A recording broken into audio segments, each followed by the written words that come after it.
नमस्कार। आज मैं बात करूंगा जीव विज्ञान के महत्वपूर्ण प्रश्न जो विभिन्न परीक्षाओं में पूछे गए हैं और विभिन्न परीक्षाओं हेतु उपयोगी हैं। पहला प्रश्न, आरबीसी का निर्माण होता है अस्थि मज्जा में अर्थात जिसको हम बोन मेरो बोलते हैं, और बोन मेरो में हेमाटोपोइटिक ऊतक में जो है इनका निर्माण होता है। दूसरा प्रश्न, भ्रूण अवस्था में आरबीसी का निर्माण यकृत तथा प्लीहा में होता है।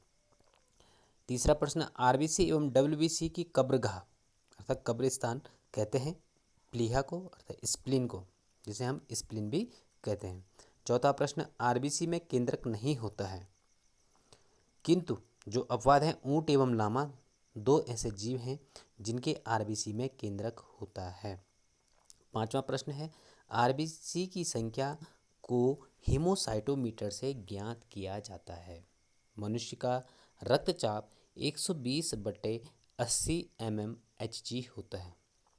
सातवां प्रश्न, 120 mmHg को सिस्टोलिक रक्तचाप बोलते हैं तथा 80 mmHg को डायस्टोलिक रक्तचाप कहा जाता है। रक्त दाब को मापा जाता है, ब्लड प्रेशर को स्पिग्मोमेनोमीटर से मापा जाता है। 10वां प्रश्न है, डब्ल्यूबीसी एवं आरबीसी अर्थात आरबीसी एवं डब्ल्यूबीसी का अनुपात होता है। आरबीसी अगर 600 है तो उसमें एक डब्ल्यूबीसी होगी अर्थात इनका अनुपात 600:1 होता है। 11वां प्रश्न है, आरबीसी डब्ल्यूबीसी एवं प्लेटलेट्स का जीवन काल होता है।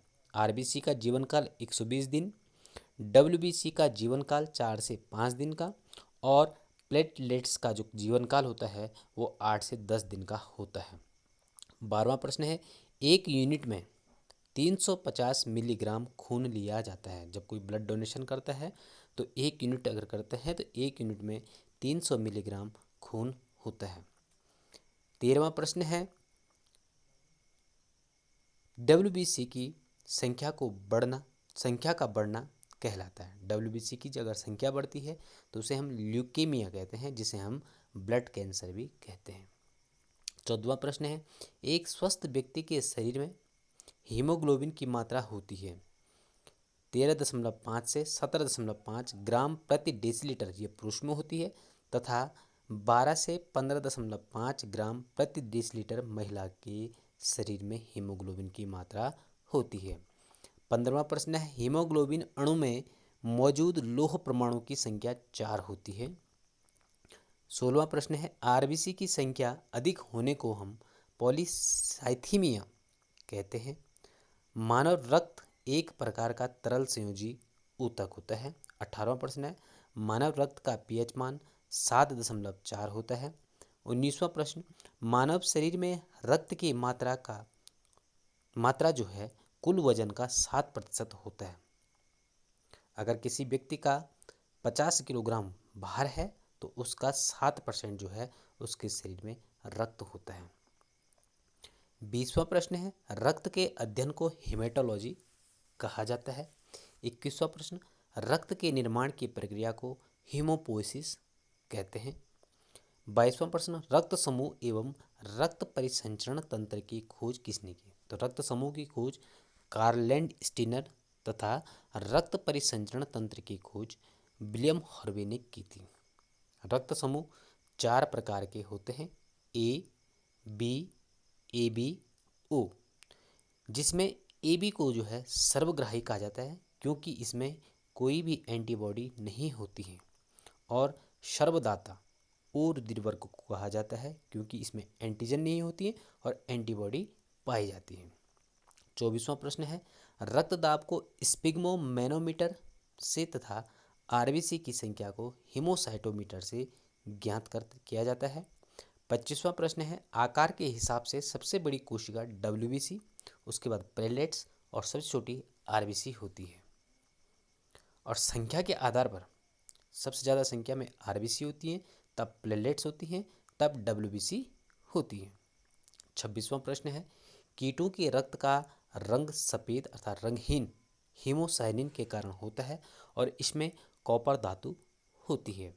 27वां प्रश्न है, रक्त को जमने व शरीर में न जमने रक्त को जमने में और शरीर में रक्त को न जमने में महत्वपूर्ण प्रोटीन कौन सी होती है? तो रक्त को जमाने में जो महत्वपूर्ण प्रोटीन होती है उसको फाइब्रिनोजन बोलते हैं, और जिसके कारण शरीर में रक्त नहीं जमता है उसे हिपेरिन प्रोटीन कहते हैं।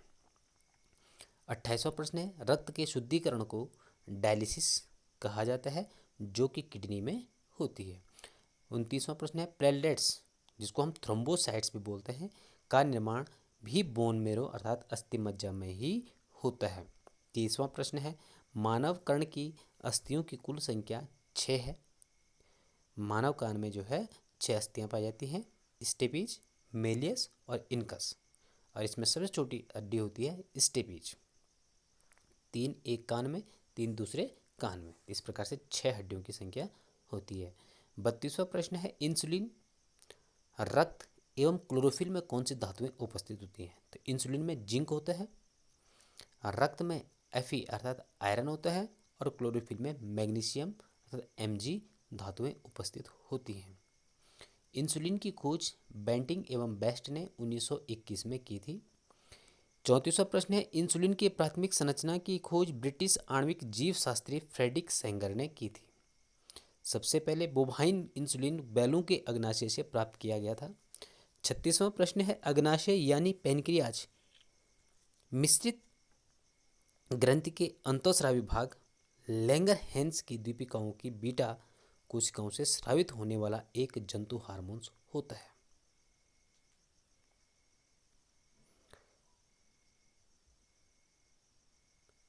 अग्नाशय यानी पेनक्रियाज मिश्रित ग्रंथि के अंतःस्रावी भाग लैंगरहैंस की दीपिका की बीटा कोशिका से स्रावित होने वाला एक जंतु हार्मोन है, उसका नाम है इंसुलिन। इंसुलिन हार्मोन जो है लैंगरहैंस की दीपिकाओं की बीटा कोशिका से स्रावित होता है। अग्नाशय लंबे समय तक उचित मात्रा में खून में इंसुलिन का स्राव नहीं करता है, तो इससे खून में शर्करा की मात्रा बढ़ जाती है, जिसे हम डायबिटीज या मधुमेह की बीमारी हो जाती है। 38वां प्रश्न है, इंसुलिन की अल्पस्रावन से मधुमेह या डायबिटीज मेलिटस नामक रोग हो जाता है। इंसुलिन के अतिस्रावन से हाइपोग्लाइसीमिया नामक रोग हो जाता है। 40वां प्रश्न है, इंसुलिन ग्लूकोज को ग्लाइकोजन में परिवर्तित करता है।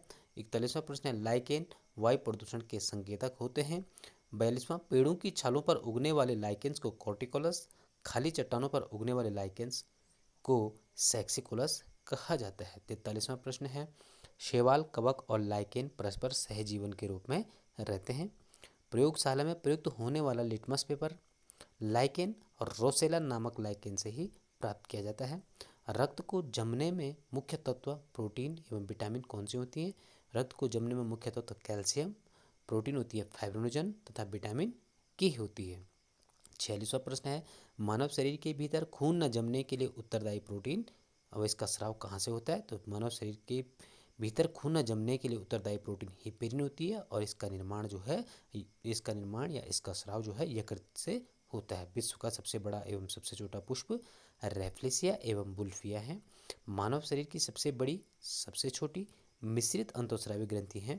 मानव शरीर की सबसे बड़ी अंतःस्रावी ग्रंथि थायराइड, मिश्रित ग्रंथि है अग्नाशय, तथा सबसे छोटी जो ग्रंथि है वो है पिट्यूटरी। पेनिसिलिन, चेचक का टीका एवं रेबीज का टीका की खोज किसने की? पेनिसिलिन की खोज अलेक्जेंडर फ्लेमिंग ने की, चेचक के टीके की खोज एडवर्ड जेनर ने की, तथा रेबीज का टीका की खोज लुई पास्चर ने की थी। और 50वां प्रश्न है, जीवाणु एवं विषाणु की खोज किसने की? जीवाणु की खोज एंटोनी वॉन ल्यूमेनहॉक ने तथा विषाणु की खोज आइवानोवस्की ने की थी। वीडियो आपको अच्छी लगी हो लाइक एंड सब्सक्राइब जरूर करें। धन्यवाद।